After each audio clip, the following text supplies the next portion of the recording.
Hello বন্ধুরা, কয়েকদিন আগে আমার দিদি বাড়ি গেছিলাম, কারণ দিদি বাড়িতে ছিল পুজো ও সঙ্গে হরিনাম সংকীর্তন।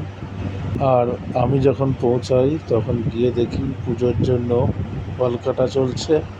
ফল কেটে তারপর পাত্তারি সাজানো হচ্ছে।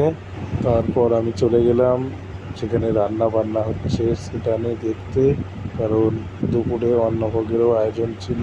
তারপর ঘুরে এসে দেখি আমার ভাগনারা রেডি গৌরনিতাই সেজে এবার গ্রামে নগর ভ্রমণ করতে বেরোবে।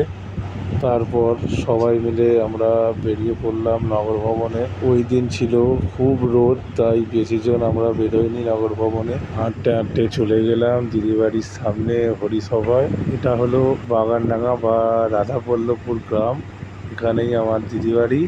তারপর নগর ভ্রমণ করে গৌরনিতাই বাড়ি চলে এলো। মহাপ্রভুর হরিনামের গানে সবাই মেতে উঠেছে, দুহাত তুলে নাচছে, সবাই মিলে দধি হাঁড়ি ভাঙছে।